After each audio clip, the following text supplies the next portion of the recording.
Hey kids, this is Aaron from the podcast that wouldn't die, and Kevin and I use Zencastr. You think you're better than us, that you're using something else? You're wrong. Zencastr's the place to be. Who are you to deny it? It's now super easy to record a podcast with Zencastr. Log in using your browser and start recording a high-quality podcast right away. Record studio-quality sound and up to 4K video with your guests. Go to zencastr.com/pricing and use our code DIEHARD and you'll get 30% off your first month of any Zencastr paid plan. We want you to have the same experiences we do for all our podcasting and content needs. It's time for you to share your story. Only a fool will give up a chance for a 30% discount.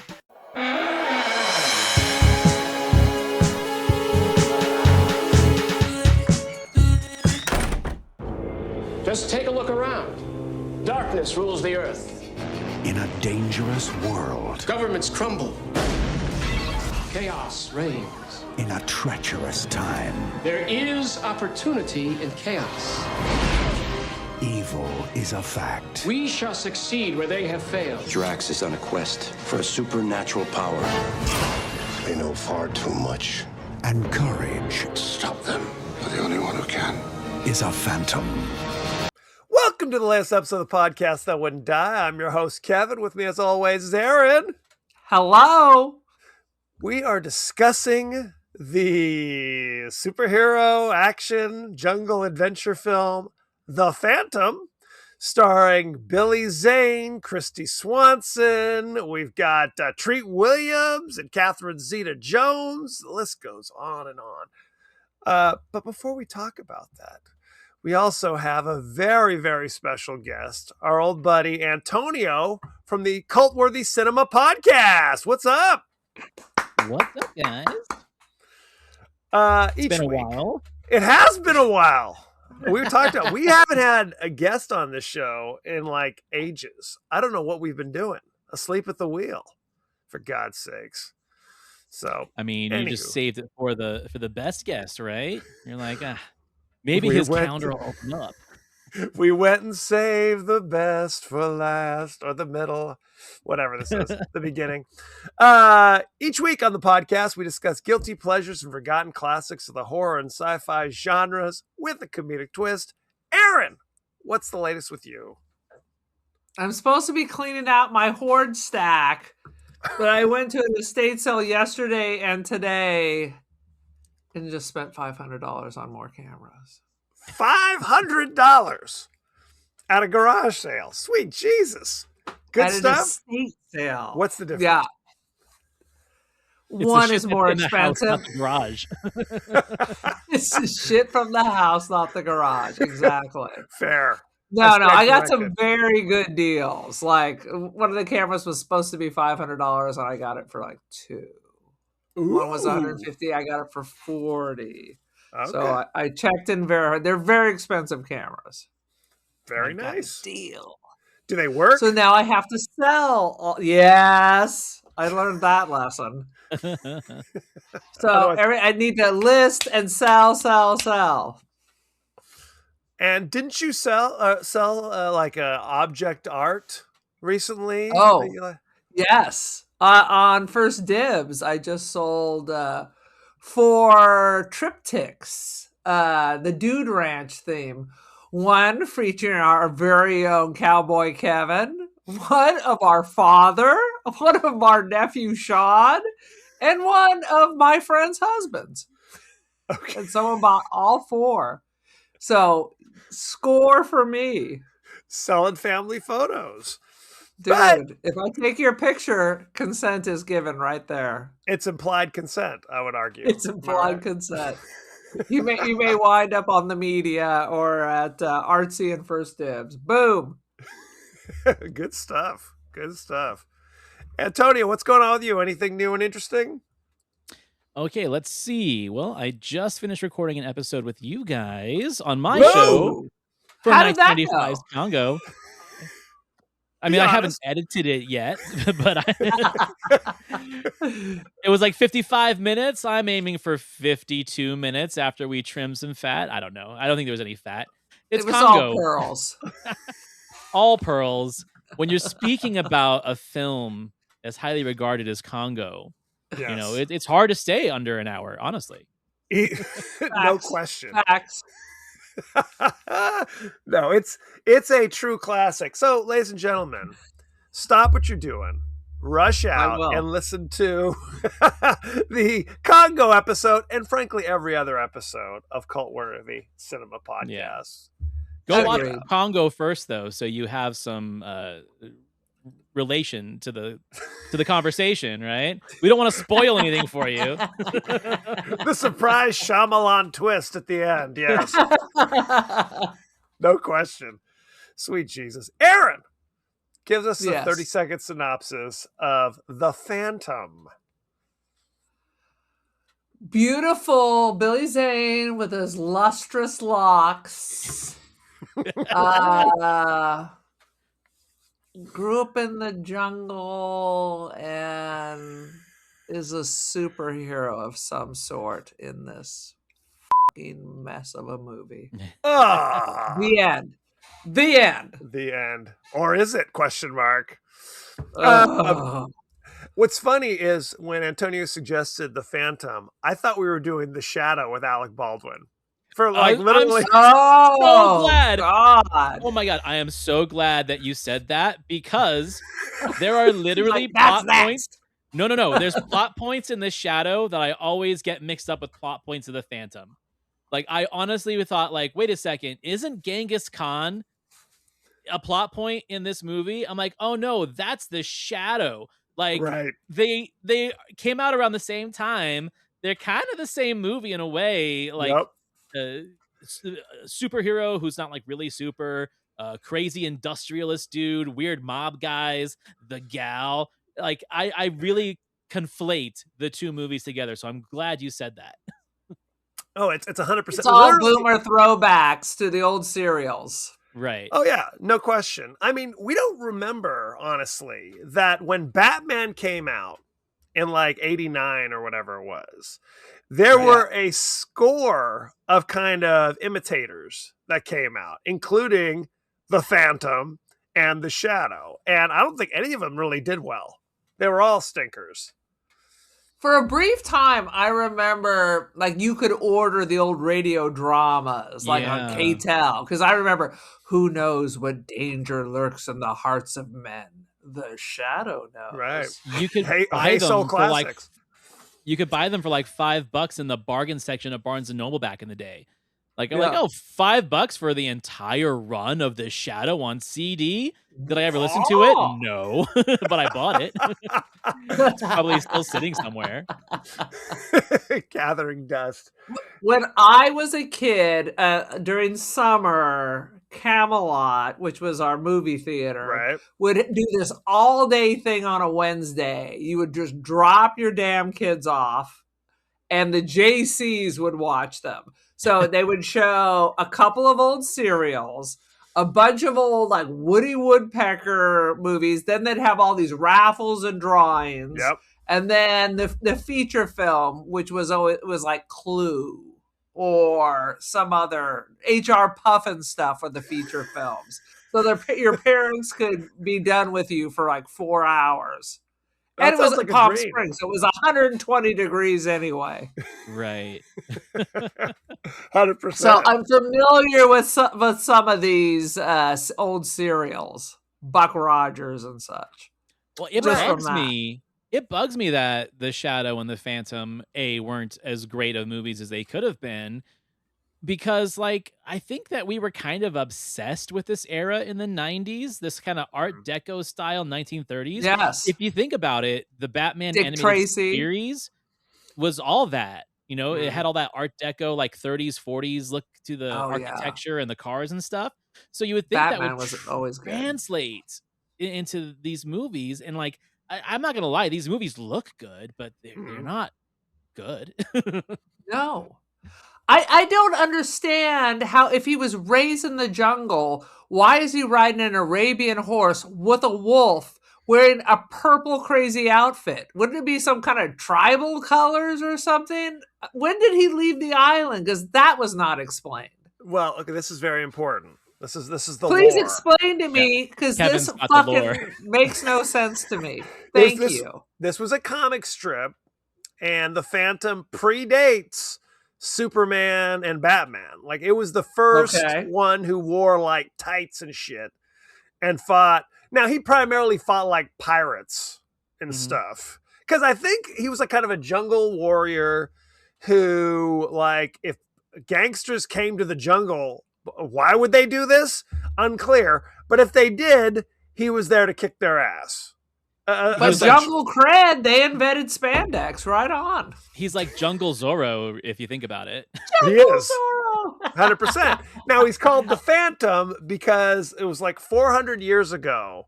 His father's family was, I guess it wouldn't be his father, it was 500 years ago, but his ancestors, his family was murdered by pirates and left marooned on this island. And the kindly natives took him and cared for him, and he swore revenge. And now Oh, that wasn't Billy Zane? This was some ancestor of the Billy Zane? Yes, Billy Zane is the 21st Phantom. Oh, Jesus. Right, and his father, who I guess that was clear. this Patrick is all McGoohan. new. Patrick McGoohan. This is all new to the movie. Roams around like fucking Obi-Wan Kenobi to Yeah, give he's him very sage advice. Sweet Jesus. Well, if his advice is so good, why is he dead? Let's just say that. Because James 100%. Remar killed him, but we'll get into that in a second. How about this? How the luck, the sheer luck that for 21 generations they just happen to have one son on the first try each and every time, so they can continue the Phantom legacy. I think there's And a they dark thing. I think Continue that, it. oh, dude, I think that if they have a girl, they toss her in the water and then try again for a son. I think that's what's going on here. Like, they literally have only men that are like passed on this bloodline. If you Right, dig deeper, 400 it's kinda years of creepy. white men. 400 years Right. of white men on this Asian island, uncharted Asian island, essentially. So what, they go kidnap a white lady every now and again, drag her to the island? I mean, is that what we're doing? Christy Swanson's Unclear. for. I don't know. Billy Unclear. Zane looks like he has a little bit of Filipino in him or something. He's practically Lou Diamond Phillips, am I right? Practically. Lou Diamond Phillip. All I kept thinking is, you're in the fucking jungle. You gotta be having a heat stroke. Right. Right. Okay. Here's my question for you, Aaron, because you Yes. said, Billy Zane and his lustrous locks. Is that a hairpiece? I think that's a Yes. hairpiece. 100%.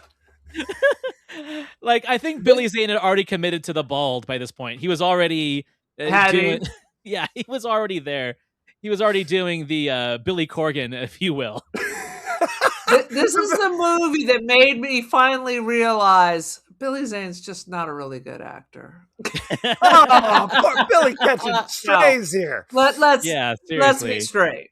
Let's be straight. No, Maybe there just appreciate it. wasn't a movie good enough for Billy It's Zane. pretty- I think that's what it is. He has pretty eyes, he and he worked out for this, and those are his claims to fame. His butt and his eyes. yes, like a doll's eyes. He basically he was one of the first actors that was like, oh shit, I'm losing my hair, so I'm gonna shave it, like in all public appearances, shave down to the Yeah. skin. And then in the movie, Yeah. you always have that kind of, I guess it's like a comb over, kind of bangs, kind of slipping down like this. Sean Yeah. Connery. You just throw it whatever you need. Nothing interferes with the wig. You just slap it right onto the skin. Just slap it on there. If you commit to the total baldness, then it's easier to customize a hairstyle to your head, like Bruce Willis, right? You know, Correct. That's what they did. If it's a little orange hair, like in The Fifth Element, or the little comb over, the little comb over in The Sixth Sense, like, it's fully customizable. The long flowing locks in The Jackal, right? Like, Yes. whatever. 100%. But- I mean, I always say the patron saint is Samuel L. Jackson's crazy hair. You know, whatever movie he's Oh. in, it doesn't even look like this occurs in nature. Whatever he's doing, they're like doing some cheese whiz on his head. If it's the The negotiator, Pulp Fiction Jerry curl. right? What was the one with the little braid? They just looked that's like it was Jackie just Brown. literally Or Jackie Del Brown. Roby, Where it yeah. looks like it's a perfect square. It was It's like a Fu Manchu almost, right? It is the little soul patch Fu Manchu, 100%. So They just put one of those glue dots and they just popped it right there. this is true. This is true. Now, Aaron, had you ever seen this movie before? No, no, Have you heard of it, or is this all brand new? no. Those, What about- I watch with horror as it unfolded in front of me. And Antonio, what's your history? I with this wrote movie? 4 notes. And I fell asleep once, which I never fall asleep, considering I started at 6. So the fact that I fell asleep at an early evening review is not a good sign. And it's like a tight hour 26 or something, so it's not like bugging you Very down. tight. I saw this movie in the theater, and just like Congo, it's almost around the same time. I was like 14, Yep. 15 years old.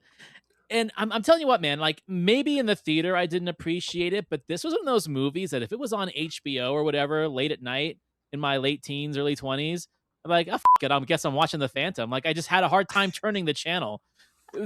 Did I appreciate it for what it was? Probably not, but like it might have been the best thing on. It was like either that or Girls Gone Wild ads on 24/7 loop. on whatever public channel there was.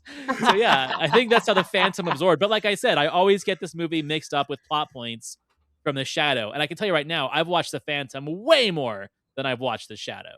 Yeah, me too. Me too. And I gotta say, them girls are always going wild. Am I right? It's like nonstop. It's like, God damn it. They're all like Have you 50 seen- That right or now. bum fights. You make the call. Bum fights. I'm like, Yeah. Look, the sad reality of Girls Gone Wild, it was either drunk chicks where it's like almost uncomfortable, or it's professional porn stars. Those are your posing two as- choices. as amateurs, yeah. There's Oh, been hey! a documentary or two and a lawsuit or two. Yes, 100%. Well, then remember there's that stretch where Paris Hilton was kind of like whoring herself out in the commercials too. Because like dudes thought that they were gonna get Paris Hilton in a Girls Gone Wild episode. Like, no, she was just shilling for that Yeah. dude. 100%. Very Her upsetting. allowance wasn't covering what she needed covered. Her allowance. Right. For allowance. Anyway, I saw The Phantom in the theater, and it was one of those things where I was just kind of like, I didn't have a strong history with The Phantom. And growing up, the only thing I knew about The Phantom, there was a cartoon show in the 80s called Defenders of the The Earth. funky.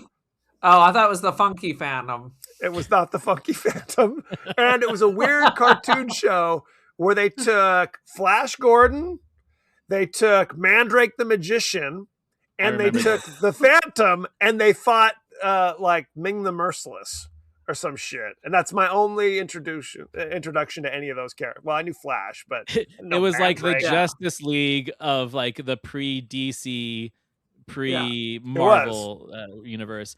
And then like in my early teens, maybe like late adolescence, there was a cartoon on Saturday mornings, but it was the Phantom, but in the future. It was like, I think Phantom 2020 or something. Okay. So it was the story of the Phantom, but it was like in the future. It was sci-fi.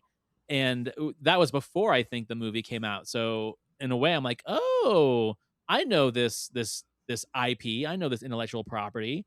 Right. But I tell you what I really dug about it, at least from the trailers before I saw it in the theater as a kid, is like it is Indiana Jones adjacent, right? It's that 1930s adventure in the jungle. You've got archaeology, you've got lore. So it does fit in that universe. And I think that we were kind of craving that after the third Indiana Jones movie before we got the shit one in what, 2008, the Crystal Skull, Right.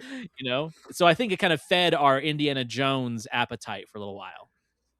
I think it would have given you Indiana Jones food poisoning, quite frankly.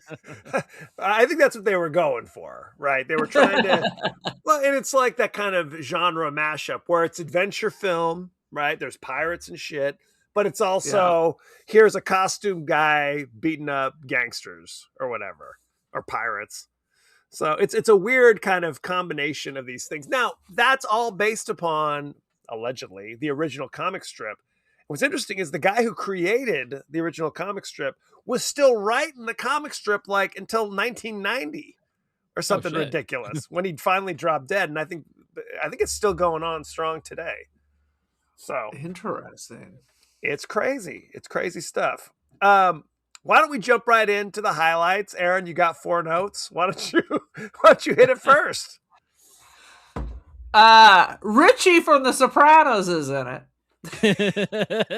Yes, it was one of the greatest moments of The Sopranos when Janine just gives him the shot after he pops her one. Yep. Greatest he didn't scene ever.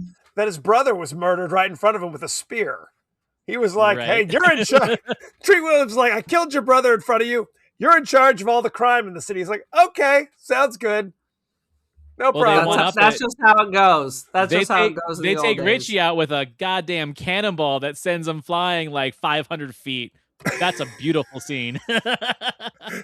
Because he couldn't take a step to the right or the left. Right. At one point, he's on the plane. He's rescuing the girl. He sends the horse ahead. And the horse is faster than the airplane. That's correct. So they're able to leap from the plane onto the horse.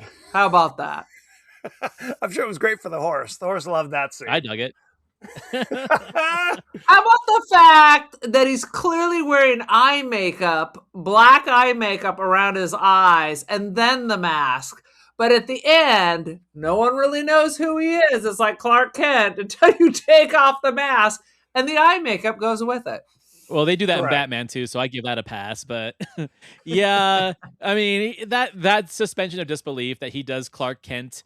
But here's the thing: Billy Zane sounds like Billy Zane regardless. He doesn't put on a phantom voice like Bruce Wayne does. You know, at least Batman has a Batman voice. but not Kit. Kit Walker sounds like Kit Walker regardless. Right. 150%. Plus, he has those very his eyes. You know, you're not gonna miss. Right. He's like super tall. He has those piercing eyes. It doesn't matter if he's wearing a mask. It's like, yeah, I know who you are, bro. Fair. Well, and I guess he was raised in a jungle cave by his father. And yet, at some point, his dad sends him to NYU or something. And so therefore he talks like an American and unclear what's happening. He's like Julius in Twins. You know, he just rowboats his way to the States so he can like learn how to walk amongst the normal. Brother. That's hilarious. Now, so, okay.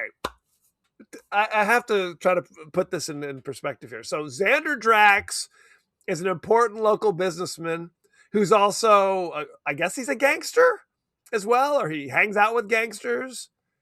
Is that gangster adjacent? He's more of like, what do they call? Not a mob boss, but he's just one of those guys that kind of like runs shit in town. Kind of like what Christopher Walken does in Batman Returns, right? Like he's an industrialist who just kind of has a lot of fingers in the pie. We did not mention who plays Drax in this movie. Lovely Treat Williams. R.I.P. I love Treat Williams. And I give Treat Williams... He was so beautiful in hair. Yeah, right? I give Treat Williams bonus points for being the grinniest villain in any movie in the fucking Phantom. Well, and I thought there was going to be a connection between him and the evil Sang pirates or whatever they were called. Right. Like he was going to be a secret. Not so much. No, not at all. And I'm not even sure James Remar is really a Sang thing. He's like, oh yeah, I've got the tattoo as well. Hey, I'm part of the gang. Was that real or was that just bullshit? Unclear. No, he has the belt at the end. Well, he did. They kind of throwaway line that he had stabbed a Phantom previously and had murdered. And I guess that turned out to be Billy Zane's father. He's the one who killed Billy Zane's father. So he took the belt as kind of like a trophy. But I mean, does Are that you mean he's... concerned at all that actor doesn't seem to have really aged since he's in the new It spinoff? Are you talking about James Remar? James Yeah. Remar's been 50 years old since like 1981. Exactly. He looks great. He The looks Warriors. exactly the same in Welcome to Derry as he does in The Phantom. He is basically the Phantom. He's the 21st James Remar, Yeah, as he far is. as I know. He's a 21st James Remar. He's been killed 21 times. It's just an ongoing legacy. Oh God. Whenever I think of James Remar, I find it fascinating that he played 2 roles in Django Unchained, and Yeah. there's no explanation why. Unrelated characters, and he's So was like- nice, they needed him twice. I guess so. Unclear. We just like James Remar. We like James Remar. I mean, Tarantino likes James Remar. James Remar, man, like he's that guy. He is that actor, almost like Eric Roberts, I would say. Like he had it all like lined up for him in the 80s. Mhm. And then I guess he just kept like screwing around with drugs and being like Yeah. not on the ball. And so he was just kind of like reduced to honorable cameo status through like the next 30 years of film, where it's like, oh, look, it's James Remar. And now he's gone, right? Like he hasn't really had like a real role. Not like Stephen Lang, who got to be the bad guy in 3 Avatar movies, you know, pretty much the Right. same generation. James Remar has just kind of got to be the guy, you know? They liked him enough to keep him around a little bit, but they have not. Either he's still dabbling, or they just haven't forgiven him yet. Well, They I'm like always, him enough to bang Kim Cattrall in Sex in the City for a few episodes and then move on. That's right. I forgot about that. I'm always impressed by those actors who just hang around. You know what I mean? It's like Eric Roberts. Yeah. Bills are getting paid. 100%. Where they've never hit that peak of like, oh, you're clearly the star. Like, here's the bag of money. Right. But you know, Stephen Lang, you talk about him. He was in a handful of things. I'm sure he was in a shit ton of things. But things like in the 80s, we were just like, okay, I'm on one episode of this. I'm on this movie that went straight to cable, you know, and then 40 years later, he's still doing his thing. Good on that, Yeah. man. Yeah. Working actors. Working actors. I love the fact. Okay, so in Congo, we were talking about, hey, those are some great cameos, great moments from these actors that we haven't gotten to see a lot of. How about the fact that we've also got Casey Samaisco at the beginning of this movie as the cohort of James Remar in the truck. He's like the other dude. Yes. So, and in a way, we get a Biff Tannen bully reunion because Billy Zane and Casey Samaisco were Biff's gang in Back to the Future. Yep. And here they are in The Phantom. Loved it. That was well. I also remember Casey Zamasco from Young Guns. He was the one who was the pugilist who could Right. fight people. If you haven't seen And- Young Guns lately, check And it 3 out. O'Clock High, which he actually got to be the lead in that one. Right, with Richard Tyson. Yeah. Richard Tyson. Yes, Buddy. Good Lord. Yeah, I mean, again, same thing. And I love, frankly, I was laughing that scene when you don't know who these characters are when they're first driving Right. through the jungle. We don't realize they're horrible people until they hastily teach a young native child how to drive stick Yeah. and then drive the huge fucking truck. He's like, across have you seen the rickety- movie Sorcerer, kid? 100%. Let's play Sorcerer. Should we just kill him now? Right. That's when you start to realize, oh, so these are bad guys. Right. Now I know. Good grief. But it's funny when you think about it. It's like, do you need to wear a mask if you spend 99% of your time in the jungle seeing no one? I guess the idea is like keep up the lore, because like all the locals are like, oh, it's the Phantom, the ghost that walks, you know. So What It kind about of the plays big his purple advantage. dude makes you think of a ghost that walks? Well, because it's not, I mean, he's got a lot of skull iconography, but it's the fact that he's been there for 400 years and is still hanging around doing his shit. Even though last It week is you were disco 65 years spandex. old and this Yeah. week you're 25. You've grown 3 inches. Anyway. Does that mean they have to make a new purple costume each time someone dies? Or I doubt they just go back and reclaim the costume. And Well, Billy Zane's taller than Patrick McGowan. 100%. for sure. And ripped and buff. Yeah. Well, I think they talk about how his native manservant knows the truth, but just likes to call him the Phantom for shits his and version giggles. of Haji, his Johnny Quest sidekick. Haji. That's a property we need to bring back. Am I right? Race Bannon and then Johnny and the gang. And oh, yeah. Yeah, Race. I'd go to see that movie for sure. Well, the fact that like what bugged me about his manservant guy is, okay, how about the fact that Kit Walker is just 100% comfortable with the fact that he openly has conversations with his dead dad, and he does it all the Yes. time. And his manservant's like, "Ghost that walks, are you talking to me?" Like, you've lived with this guy all your life. You know he talks to his ghost dad. You know he's not fucking talking to you. He's talking to either himself or his ghost dad. You know this. And he does it in the taxi cab. He does it in That front is of Christy ridiculous. Swanson. He just is always talking to his ghost dad like it's no big deal. Like he's over the fact that there might be some kind of stigma behind that. Totally. Well, and the thing that you realize about it is the ghost dad is real because he's imparting new information. Dad, Yes. did you get stabbed? Yes, I led a guy into the jungle and he stabbed me. So this is new information that Kit Walker couldn't have. So this really Or is is a it just ghost. repressed? Or is it just repressed memories that he can only get out by talking to his imaginary ghost dad? Right? But you're right. There's no shame in his game. The taxi drivers turn around going, "What the f***? Are you okay, sir?" Like, Since yeah, I'm just talking to my dad. Since I'm evading the police on your behalf, maybe I should know that you're not just a lunatic. Sweet Jesus. Oh boy. I'm a friend of Kit Walker. Oh, that dude I met 5 minutes ago? Okay. Sweet Jesus. So the whole plot is what? Xander Drax, the Lex Luthor of this movie, essentially, is Right. like, I'm trying to track down the multiple skulls so I can take over the world. Is that what this is about? I'm not sure if he was really sure what they all did. He just knows that if he just knows if he gets them together, something cool is going to happen. He has no idea what. Right.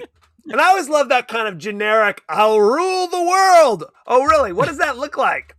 Right. What does that It always entail? looks like I'm going to destroy the world is what it always looks like in these things. And I Yeah. gotta tell you, Treat Williams was so stiff and terrible in this movie. Oh, And I get love Treat out. Williams. Get out of here. He's just always like, I feel like he's channeling Howard Hughes. Like, I guess there's supposed to be kind of a Howard Hughes-ishness to him. With that the he little should have had mustache Kleenex boxes on his feet. and jars of his own urine all around. Exactly.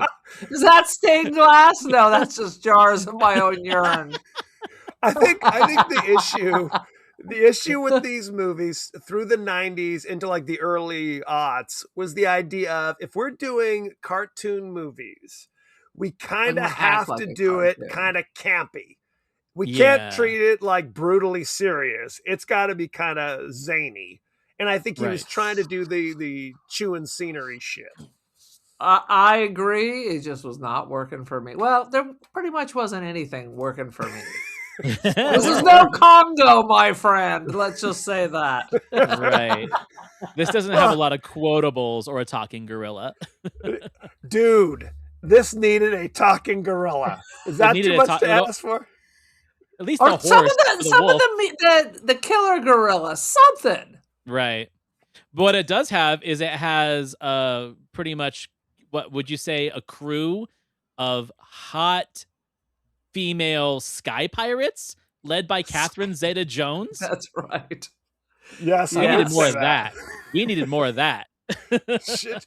I mean, Which look, seems so different from the counterparts. All the male pilots or pirates were there was no match there. in traditional Right. Pirates of Penzance gear, essentially with the Yeah. big Right. like pirate Where hat was on and Kevin shit. Kline?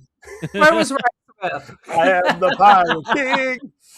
That's what I needed. But I'll say this, this is like, what is this? 95? We're thinking 94, 96 is what it is. 96.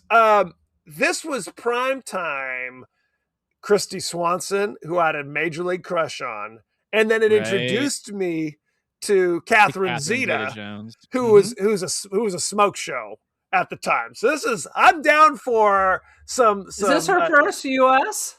I think it was the first U.S. Yeah, because she did a surfing movie with Ewan McGregor like before this came out in the UK.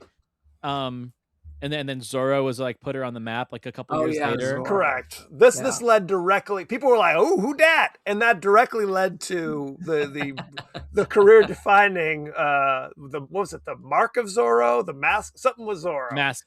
Yeah, the Mask of Zorro. Yeah. So I mean that, and I will say that the fact that the women characters are really kind of empowered. They're not traditional damsels in this. I think that's kind of important to talk about. I mean, Christy Swanson's kicking ass. She's like, I'm flying to Bengala Island by myself. How about that? So I think that's kind of cool. So, but I don't understand what Christy Swanson's supposed to be, though, because like she's a writer, but she dresses like Amelia Earhart and flies planes, but she's also an heiress. Like, there's a lot going on there. I don't know what like her main focus is. And I think at the end of the day, if I was Kit Walker, I'd be like, I'm going with the Sky Pirate. I don't know. You can hang out with the dog and the horse, but Catherine Zeta is like ready to go. She is. Well, none of them seem like they want to live in a cave and just be a broodmare for the future. Broodmare phantoms. Really, honey, why don't you give up all your wealth and position in New York City to come just live in my up cave? Live in my cave. And bear me a son. God damn it. God damn Haji can be your friend. Haji. Poor Haji. And he's like 9 or something. So I don't even understand that. You really can't have a traditional manservant of color anymore. I mean, what's the world come to? Anyway. Yeah, I guess that's true. We call that. I mean, like Mr. French or all of Batman's. Yes. They had to throw like that weird aunt into the mix because they didn't want everyone to think that Bruce, Robin, and Alfred were like a trio of gay men living in a house. That's absolutely true. That's too many single men living together. Look, I'm a confirmed bachelor with a 25-year-old ward. What? And a lifelong manservant that's a father figure. What? Right. 100%. And they're all kind of problematic in modern day lens, to say the least. Mr. Belvedere. All the locals are like, stay away from that island. That's where the weird purple guy and his manservant live. Well, and let's talk about the sensitive portrayal of the native tribe who are just called the Rope People. Really? Rope People. You've lived here for your entire life and they're called the Rope People? And you don't actually know any of them. Right. No, there's no. I don't think he speaks to them in English, right? I mean, you've lived on this island your entire life, except for your brief sojourn to Columbia University. You couldn't have taken 5 minutes and learned a few phrases in the native Made some friends. God damn it! What is the rope language? Well, okay, so let's talk about the geography of this movie because the geography pisses me off. So there's the New York City, we get a Raiders of the Lost Ark moment where Treat Williams holds the two skulls together and it shoots a laser on a map that like pinpoints the island where the third skull is, right? Yep. So by all accounts, that's like a several day, maybe week-long journey by boat, yet you can get there by seaplane in like an hour. Long enough for Billy Zane to not die hanging onto the pontoon of this thing as they're flying intercontinentally with no bathroom and psychically tell his horse and wolf to meet where he'll be. That's fair. That's an issue. Well, and again, it's not like it tells him like exact latitude and longitude. It's just like a mark on a map. Okay, well, that's a 500-mile. If so, somewhere on this thing. Good. That's good to know. Could be in a drawer. What if there could be was in a cave. map in the next room and it just went through the wall, and the real map is over there? Ooh, okay, I see. There's like a globe on the other side. Well, and also too, like, okay, it's not that I want this movie to be longer, by no means. Please no. But I was excited when we had some like New York City action scenes, like when he's running across the rooftops of the taxi cabs down the street, busy street in New York, riding the policeman's horse. Like that stuff was fun. I would have rather have seen more of that than the jungle shit or the pirate ship in like the leftover Goonies set at the end. Like, no, I the mean, best moments of that movie is that 20 minutes in the middle. No, I don't disagree because honestly, it's all kind of comic booky, but it is really comic booky when they finally meet the pirates. It was Gilbert and Sullivan all the way. It was like, what is happening? This is, I mean, look, it's supposed to be the late 1930s or something, right? This isn't supposed to be. I mean, it should be more like, Captain Phillips or something, shouldn't it? Did we have a lot of pirates in the 1930s? No, because they're all hiding in that cave. The Goonies cave? They're hiding in the Goonies cave. Well, and that's the cold, hard reality. It's like there are pirates today, but it's not nearly as romantic as you would think of, back in the Curse of the Black Pearl. So it definitely looks like an old, discarded Goonies set, like you said. And it's the costumes are ridiculous and strange. It's a good thing they have a cannon sitting there in the inside of your cave, just for ready to go. Just in case. Well, they also have a submarine. So like they have like all of their old pirate shit. Everything's like old and antiquity, but they also have a dock that has a fully functioning U-boat, which they escape in at the end. So I'm really confused as to what these pirates actually do, but I don't know. Pre-Nazi pirates. There you go. From the Pirates of the Philippines. It is with the Nazi U-boat. It is odd that it's 1938 and no one even mentions Nazis. Right. That's a good question. Right? What are we doing here? You couldn't help out with that, Phantom? Right. The ghost who walks. It's like you're focused on these skulls more than you are like the Nazis. I don't know. We didn't even talk about how Treat Williams gets pissed off at the librarian spilling the beans on the books he checks out.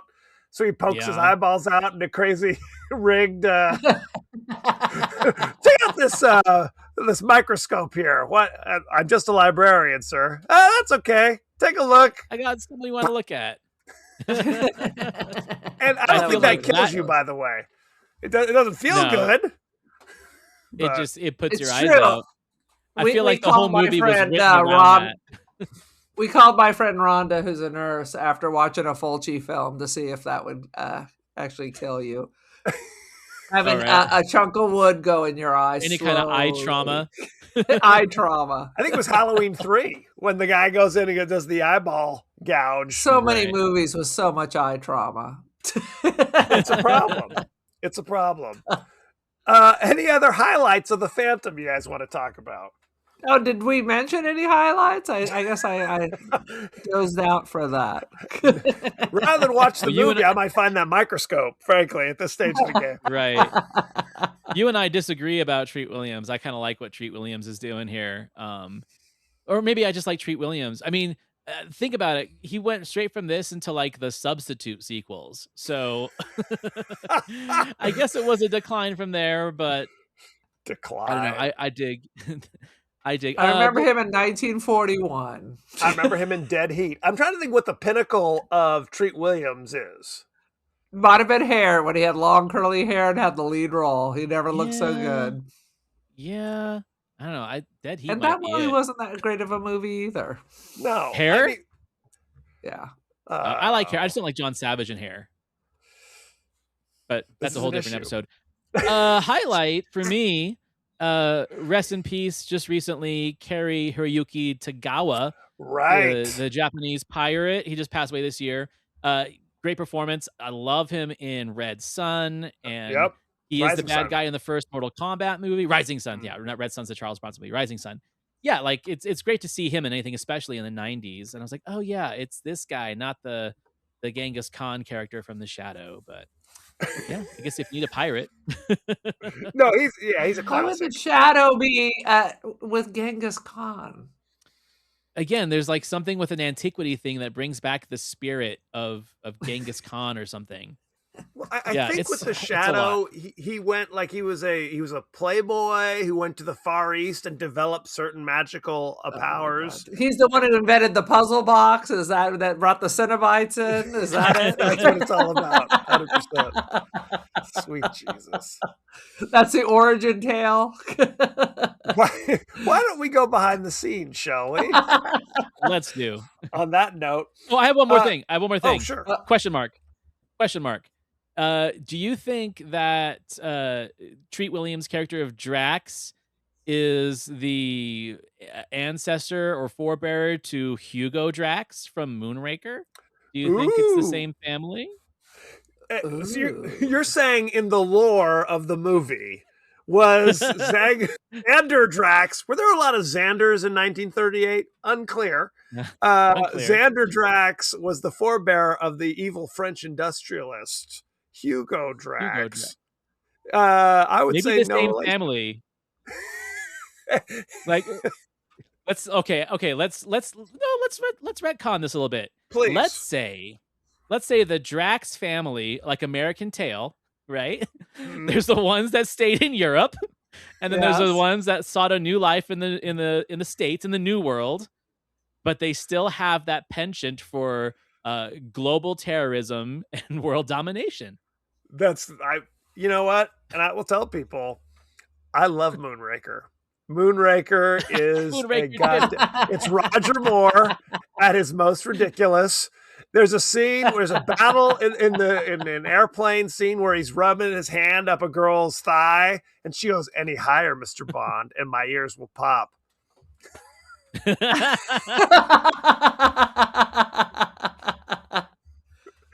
I like Moonraker better than the Phantom. Love it. So the No answer to the question is yes, they are related.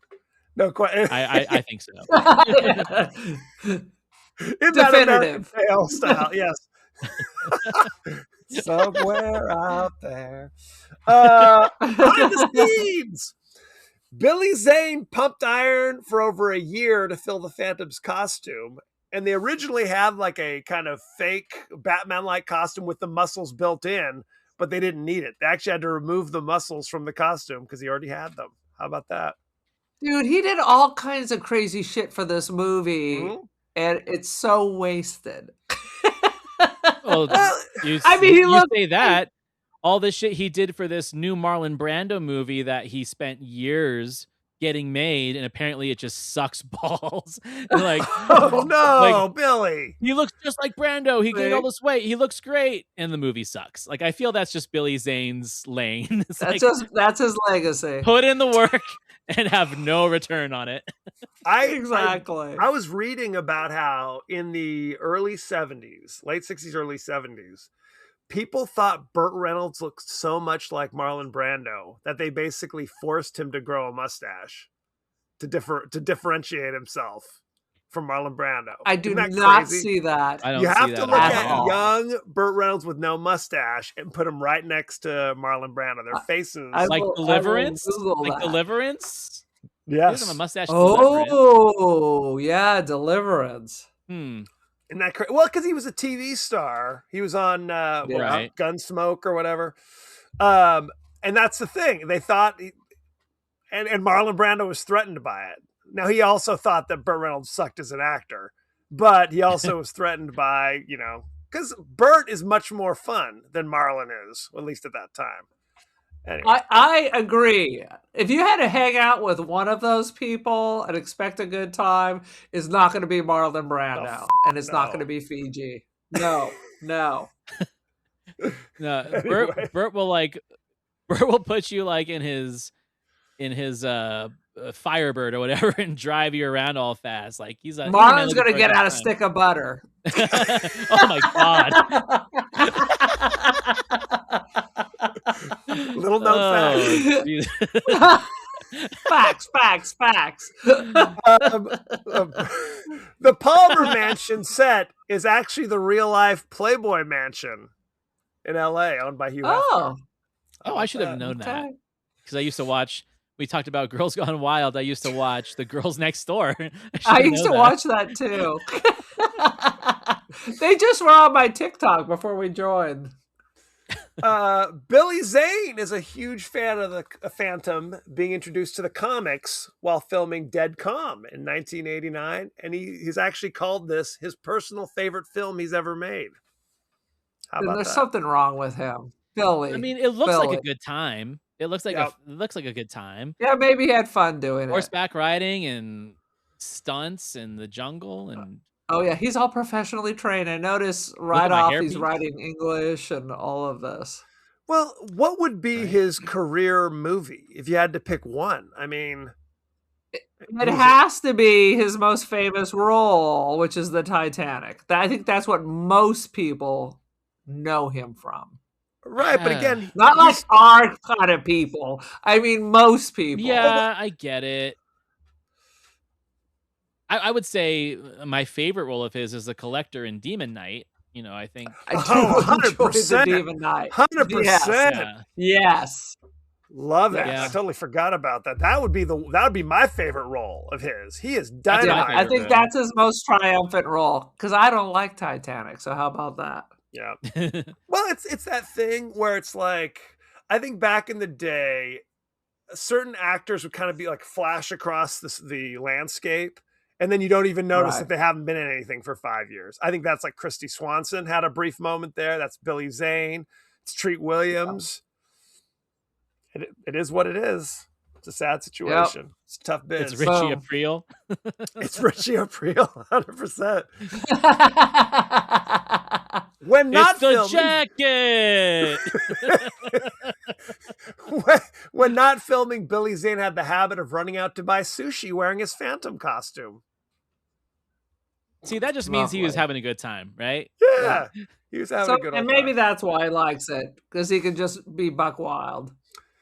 One of the Phantom trademarks in the comic strip were his striped legging underpants, and they tried that in the movie and it looked like shit. So they said, we can't do that. So they got rid of it. Well, this looks like shit. So I can't even imagine something even worse. Now, the Phantom in the comic wears 2 skull rings. And I guess the one on the right hand is like he punches the bad guy and leaves like a skull mark on their face. So if you're watching the beginning of the movie, Casey Simasko and I think James Remar both have little skulls. They do. From when they got their asses kicked previously, theoretically. Yeah, because he's like, that's someone I killed already, and then he touches a scar on his face. Yeah. The movie was originally going to be the first of a trilogy, but it bombed. This I knew. So they said, no thanks. Wah, wah. So have you guys seen the documentary The Kid Stays in the Picture about Robert Evans? Yeah, I haven't seen it, but I'm familiar with it. So after he had his big cocaine bust in like the mid to late 80s and he had to start his career all over again at Paramount, apparently this was the movie that was supposed to bring him back to the big screen as like the best producer. He came back from, all those years in Hollywood jail. Still been on cocaine. Right. And he's like, and I had the Phantom coming up. I was going to reinvigorate the Hollywood action film. And no one watched it. And that's kind of where the movie mother ended. had some dealings with him back in real estate days. Yeah. He was trying to buy a house in Palm Springs. Well, she said, okay, our mom was a realtor in Palm Springs, and she came to visit him in his home to show him like homes to buy, essentially. And he was barely dressed with some 20-year-old still in the bed, like no shame. Like, not closing the door, not even giving the girl still in the bed just a moment of dignity or privacy. Not closing his robe. Yeah. He's just what you'd think. Just when you think. Sweet Jesus. Let's see. I think that's about it. Let's talk about the cast and crew, shall we? Yeah. Let's do that. Let's see here. It was directed by Simon Windsor. Can't say I'm too familiar with Simon's work. He's Australian or New Zealander. All I remember is that he directed Quigley Down Under. Yep. Which I actually like that movie. I like it too. Then he directed, I think it's Daryl, the movie about the robot boy with Barrett Oliver. Yes. From the early 80s. And there was something about Australian directors in the early 80s that just made movies about kids in danger. Like they wanted to kill kids because they do. Right. Like there was a movie with Dingo ate the baby, you know. Henry Thomas. I think it was called The Quest. Yeah. Australian director. And then Richard Franklin did Cloak and Dagger, which maybe the ultimate kid in danger. Like Love those Cloak kids and Dagger. Dead, right? And then Simon Windsor did Daryl. Like kids in danger in the 80s were owned by Australians. I don't know why. It was a thing. Like you said, he's known for directing Quigley Down Under in 1990, something called Harlequin in 1980. Right. Exploitation kind of horror psycho movie. About a mime? I mean, what's Yeah. He also directed the TV movie Crossfire Trail, starring Tom Selleck. How about that? Oh, like the movie that like every boomer parent has on VHS, still like in their collection. The Louis L'Amour movies. Yep. Tom Selleck. Let's see. Billy Zane played the Phantom.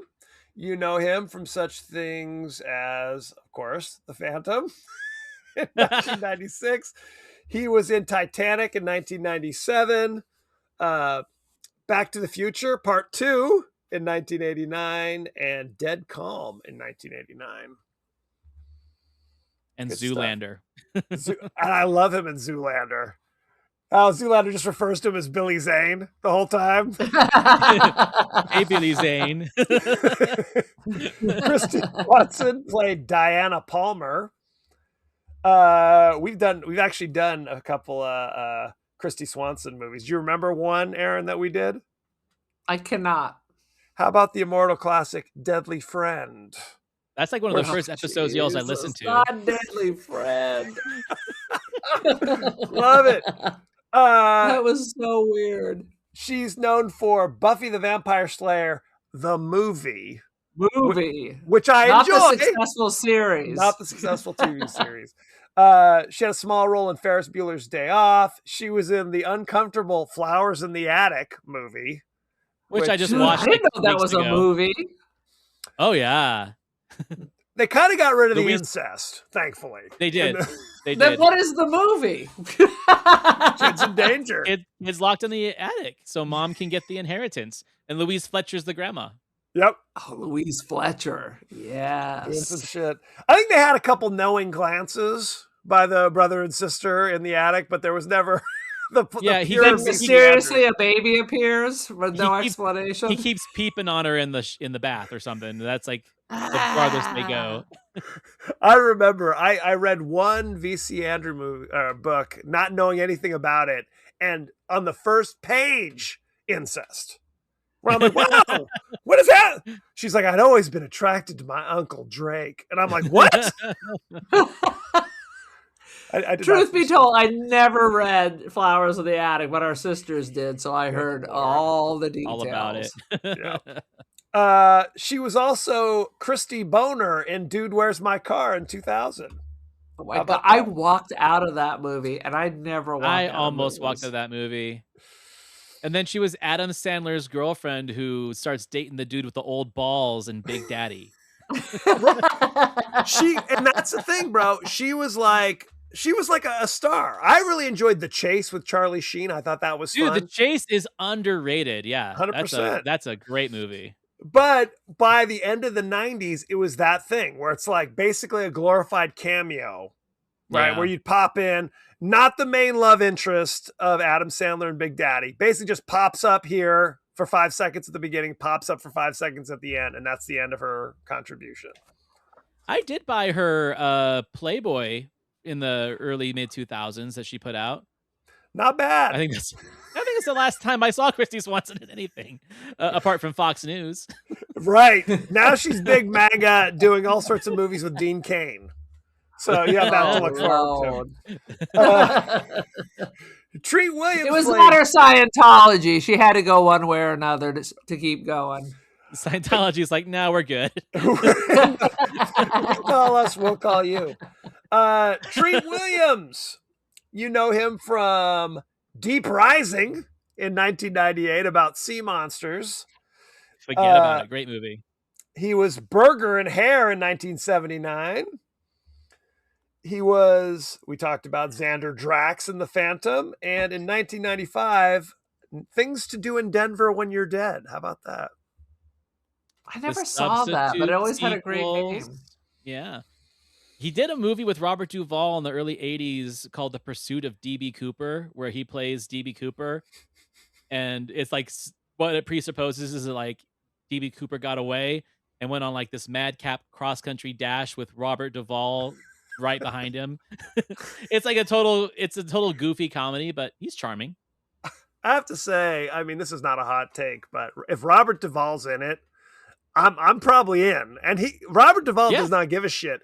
He'll be in The Sixth Day with Arnold Schwarzenegger. He'll be in Jack Reacher. He'll do anything, and he's often like the shining bright spot of those movies. He's great. Agreed. He even played second banana to Bronson in a Bronson movie, right? Absolutely. Breakout. And I love 70s Duvall, where he's in The Outfit with James Caan. I mean, he does his thing, no question. R.I.P. Catherine Zeta-Jones played Sala, the pirate. And I was thinking, so she's not affiliated with the Pirates of Sang. She's just friends with Xander Drax, just has buddies who are air pirates. I think she's just for hire, right? Because she gives a shit about his quests. Like, she's just there because she's on the payroll. Right. Yeah, I guess. Mercenary. And you know what? After hating Christy Swanson, they're about to kill each other every second. Suddenly they're like, hey, us girls got to stick together. And that's all she had to say. And now they're lifelong buds. Okay. That's all you had to say. Catherine Zeta, you know her from Chicago in 2002, playing Velma Kelly. She was in The Mask of Zorro in 1998. Marginal. She was in Traffic in 2000. Yeah. Good. And the immortal classic Entrapment, where it's a lot of shots of her sticking her ass up under lasers. So that's good stuff. Yes, I do remember that. That was like the first. That was the first movie where even I think I was like 19 when it came out. I'm like, oh, age gap. I was like, is that the one with Sean Connery? Sean Connery is the love interest. I was like, are they gonna get together? I was like, come on, no matter what piece they put on his head, it's not gonna shrink that age gap. Let's not forget that she actually married Michael Douglas in real life. So Yeah. Truth is stranger than fiction. Truth And is gave stranger. him throat cancer. From oral sex. Dude, if that's not cause for a divorce, when you take everything, I can't imagine still being married to someone who went on national news and then made that announcement. That is the best. That was the most insane thing. I don't think it did good things for their marriage, but they're still together, I think. They're still together. Yeah. She's just waiting them out at this point. He's like, it'll get you eventually. James Remar played Quill, who's just a evil gangster or whatever he is, unclear, works for Xander Drax. You know him from Sex and the City, A Farewell TV movie in 2004. Yeah, terrible. He was in Dexter Resurrection, 11 episodes as Harry Morgan. Dexter's that's father. right. He was Dexter's dad. He's great in right? that. Oh, yeah. I used to love the original. He was good. TV I show. love the original Dexter. He was in Oppenheimer in 2023, playing Henry Stimson. And he was in It, Welcome to Derry for 7 episodes, playing General Francis Shaw. How about that? That's like all of his later stuff. Like, what about 48 Hours and The The Warriors. Warriors. Hand of the Hand. With Stephen Lang. Stephen Lang. Oh my God. That's the connection. I literally just watched that like 2 months ago. I'd never seen it before. Yeah, Leon. Yeah, Lauren Holly. Lawrence Fishburne. Lawrence Fishburne. Hedwig and the Angry Inch guy. John Yes. Cameron Mitchell. Yes. It was supposed to be the pilot of a Miami Vice type TV series because it was Michael Mann. For teenagers. Yeah. And directed by Paul Michael Glazer. Yep. Of Starsky Starsky and Hutch. It's a wonder it didn't become a successful series. Anyway, that's neither here nor there. Why don't we look at the rating, shall we? Oh boy, I got Rotten Tomatoes pulled up. Let's see. The Phantom on Rotten Tomatoes currently has, it's not going to be good, guys. Buckle up. 43% rotten on Rotten Tomatoes. Do you know what the audience gave it? 39. You're pretty close. 32% rotten. Which is weird because usually the audience score is higher than the critic score. Right. But not in this case. Because like usually the audience is a self-selecting group. It's people who'd be inclined to like it. So not in this case. They were offended as I was. They were outraged, no question. Let's look at the top critics here. We've got Peter Travers from Rolling Stone says, expect this ghost of bad movies past to walk quickly to the back bins of Blockbuster, where it should be filed under the helpful heading, monotonous and juvenile. How about that? Fair, concise, Peter Travers. How good unlike job. you. Roger Ebert of the Chicago Sun-Times says, The Phantom is one of the best looking movies in any genre I have ever seen. 3.5 out of 4. Yeah, he loved it. We can't cover it on my Siskel and Ebert podcast because Siskel was dead when it came. Oh no, he wasn't dead yet. He was still around, but right? they didn't review it. Like he reviewed it later. Roger Ebert did. Like he did like a post release review. So we can't put it on our show because there's no review for it. But yeah, sad. I will say this for Roger Ebert, since we always go to top critics, I would say 90% of the time Roger has seen the movie. It is the craziest shit. He saw literally every goddamn movie, no matter how bizarre. He sits there 8 hours a day watching nothing but movies. 100%. He and I used to be simpatico, but I'm reflecting on that. He'd throw you for a loop every now and again. No question. No question. Let's check in with our in-house movie critic, AI Rex Reed. The Phantom is a purple tights relic where Billy Zane scowls heroically through jungle matinees so creaky you'd half expect the projector to apologize. No, that's weak. That is weak. Oh, weak. They can't all be winners. Thank you for your contribution, AI Rex Reed. Aaron, what is your rating of The Phantom? It was terrible, terrible, terrible. Upon reflection, Billy Zane may not be a good actor. And I'm just going to keep it simple and sweet with a 2.5 out of 5. Boom. Okay. Antonio, what are you thinking? Okay, if we're going to go on a 5 scale, I think 2.5 is right around where I'd put it. But because the tagline of the movie is Slam Evil, which I think is fantastic. That's going to take me from a 2.5 to a 3. Slam Evil, apropos of absolutely nothing. That's not his catchphrase. He never says anything remotely approaching that. He never actually slams anybody. Right?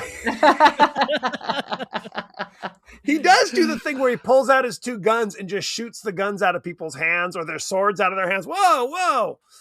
Because that's what he's got. he's got like rogue shots all over. Like he's not aiming at anything. He like just quick draws and fires. Just starts blasting. Yeah, 100%. Friend or foe, stranger, rope person in the background. Somebody's catching a stray on these, to say the least. I think I'm right there with you guys. I mean, there were definitely times where I was like reaching for my phone just instinctually to doom scroll. It's not great. I've seen worse. I didn't have an issue with the performances so much. I thought Billy was fine, Treat was fine. They were doing their thing. I think it was more the plot I had the issue with. Yeah. I mean, typical 90s trope, it looks better than it is as a movie. Like, it looks cool. Right. It looks good. Just like The Shadow. The Shadow looks cool. Yeah. Right. As a movie, yeah. Where I feel like the movie we talked about on my show earlier, I think the Congo movie, I think the movie is actually better than it looks, in my opinion. I don't disagree. I don't disagree. Well, it's definitely better than this looks. That's for sure. I'm gonna raise whatever I pick for Congo has just gone up a little bit in comparison. By comparison, I think it's like a 4 out of 5 now. No, the Phantom, it's a 2.5er. It's a 2.5er. It's not offensive or anything. It's not excruciating. No, it's boring. But it's not something that I'm like, oh shit, I got to get that in the rotation.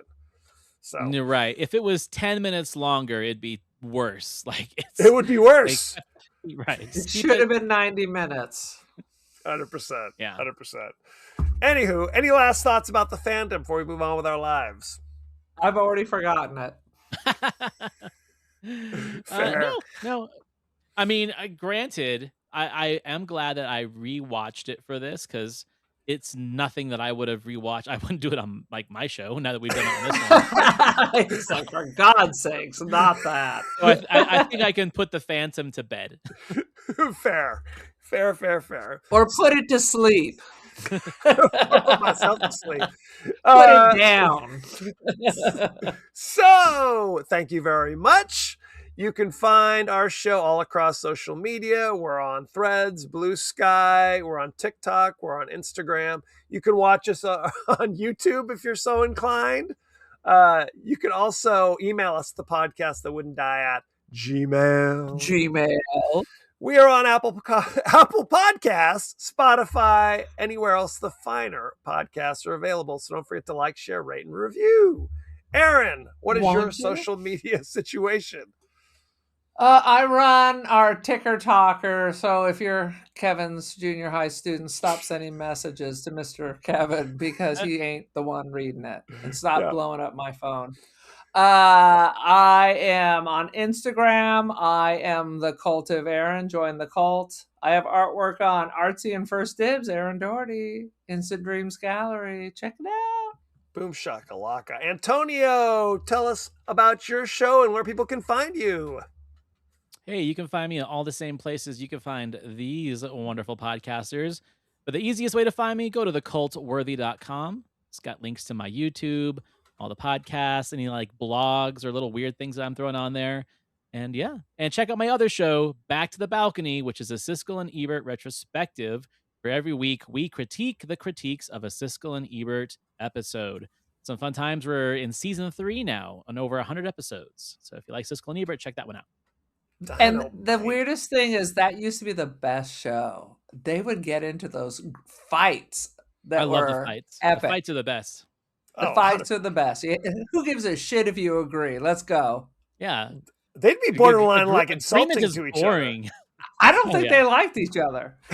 Oh no, they didn't. They didn't for sure. I mean, respect and there's like, Yeah. Totally. I swear to God, I remember, maybe this is just a fever dream, where there was kind of an off-brand at the movies with Rex Reed and Bill Harris. There was. They tried it and it didn't work. They maybe did 2 or 3 seasons of it. I mean, I was more inclined to watch Gene Shalit in the morning and that magnificent mustache. Oh my God. Loved some Gene Shalit. As you know, we like to check in on our friends and family across the social media landscape. Aaron, what are the streets saying? The streets have some words, and I'm going to share that with you Please as soon as do. I pull it up. In regards to Parasite, Richard Roberts, Demi Moore, Harry McKnight, the fourth, love this movie. Back to Armageddon. Who knew this was going to be so fucking popular? Considering I did not like it. Pagers wrote "Daddy." Richard Roberts. Awesome movie. I cry every single time I watch it. Harry, it was my job. That's Scott ridiculous. Dog says Deep Impact is a far superior movie. Fair. Boom. That's all we need to say. Next week, we're discussing the Academy Award nominated. I know, I hope you're sitting down. We're discussing Gravity with Sandra Bullock and a little bit of George Clooney. If you're paying close attention, you'll notice a little Clooney mixed in there as well. We're also later this month going to be appearing on the Movie Postmortem podcast. So you can hear us talk about it, and then you can hear us talk about it there as well. So check out that good stuff. More us. Right, more us. We will squeeze every ounce of content out of something. So there you go. Good times. How can you watch Gravity? Well, this is an important question. It is available. That is an important question. It is. It's just like when you want to watch Congo and the Phantom, you got to watch Gravity as well. For some reason, if you want to watch fucking Congo, $4.99 to watch Gravity on Apple TV, Prime Video, Fandango at Home, YouTube. If you want to buy it, you could pay $7.99. So there you go. You decide. I think all I can tell you, I am more and more fed up with Amazon every day. They raise the yearly price, so now you're paying. So if it's free, it's full of commercials, but now you're paying for everything. Fair. I think I got Gravity for $2 on Blu-ray at the Goodwill. So another option. Start digging through the bins. So send in your favorite scenes, favorite quotes, send any comments or questions, and we may discuss it on the show. One more time, thank you, Antonio, for joining us. Of course. Woohoo! Always a good time. So thank you very much, and be well. Be well.